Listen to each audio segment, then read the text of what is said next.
Corona virus के कहर से जूझ रही दुनिया के लिए एक बुरी खबर है। कोरोना जैसे सैकड़ों वायरस पेड़ों के परागकण से भी फैल सकते हैं। आइए जानते हैं पूरी कहानी।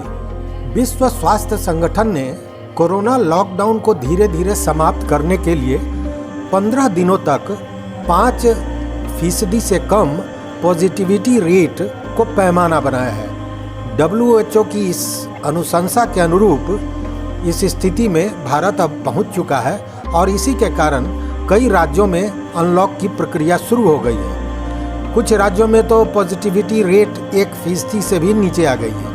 हालांकि एक्सपर्ट्स यह कहने से परहेज कर रहे हैं कि देश में कोरोना की दूसरी लहर समाप्त हो गई है। 50,000 के नीचे ग्राफ आने के बाद फिर लगातार तीसरे दिन 50,000 से ज़्यादा कोरोना के नए मामले दर्ज किए गए हैं। स्वास्थ्य मंत्रालय के अनुसार पिछले 24 घंटे में 51,667 नए कोरोना केस आए हैं और 1,329 संक्रमितों की जान चली गई है। वहीं पिछले 24 घंटे में 64,527 लोग कोरोना से ठीक भी हुए हैं, यानी कि कल 14,189 एक्टिव केस कम हो गए। इससे तो यही लगता है कि कोविड-19 का संकट समाप्त हो गया है। कई वैज्ञानिकों द्वारा कोरोना के नए रूपों के सामने आने का हवाला देते हुए कहा गया है कि कई जिलों में जहां सकारात्मकता दर 5% से अधिक है, वो चिंता का विषय है। देश में कोरोना से मृत्यु दर 1.30% है, जबकि रिकवरी रेट 96% से ज़्यादा है। एक्टिव केस करीब 2% हैं।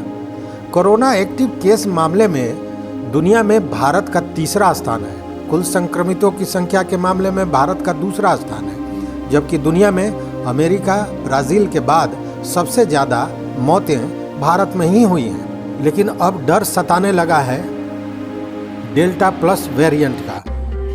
कोरोना रोज अपना रूप बदल रहा है और ऐसे में ही एम्स के डॉक्टर रणदीप गुलेरिया ने तीसरे लहर के आने की बात कही है, संभावना जताई है और कहा है कि 6 से 8 हफ्तों में तीसरा लहर आ सकता है अगर थोड़ी भी ढिलाई की गई तो। दूसरी ओर कोरोना वायरस के कहर से जूझ रही दुनिया के लिए एक बुरी खबर यह भी है।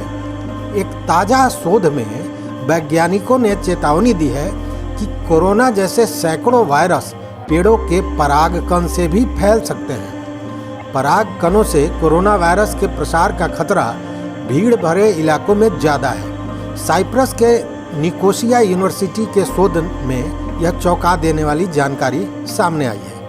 शोधकर्ताओं ने कंप्यूटर पर वेलों के पेड़ का मॉडल बनाया जो बड़ी मात्रा में परागकण छोड़ता है और बताया कि इसके कण किस तरह से आसपास फैल जाते हैं। हालांकि राहत की बात यह है कि यह परागकण बहुत तेजी से भीड़ से दूर चले जाते हैं। इस शोध के आधार पर शोधकर्ताओं ने कहा है कि कोरोना वायरस के प्रसार को रोकने के लिए 6 फुट की सोशल डिस्टेंसिंग हमेशा पर्याप्त नहीं रहेगी। शोधकर्ताओं ने इसकी जगह पर सुझाव दिया है कि जिन जगहों पर हवा में परागकण का स्तर ज़्यादा है वहाँ उसे कम करने के उपाय किए जाने चाहिए। उन्होंने कहा है कि एक दिन में एक पेड़ औसतन प्रति क्यूबिक फुट 40 परागकण से ज़्यादा हवा में छोड़ सकता है। यही नहीं, प्रत्येक कण में हजारों वायरस पार्टिकल हो सकते हैं। इस शोध को भौतिकविद तालिब दवोक और इंजीनियर दिमित्रियस द्रिकाकिस ने अंजाम दिया है। इन वैज्ञानिकों ने जहां कोरोना संक्रमण वाले इलाकों और अमेरिका के एलर्जी मैप के बीच संबंध से प्रभावित है, इन शोधकर्ताओं ने एक व्यापक मॉडल के आधार पर एक कंप्यूटर चित्र बनाया है जिसमें बताया है कि किस तरह परागकण हवा के जरिए बेलों के पेड़ से फैलता है।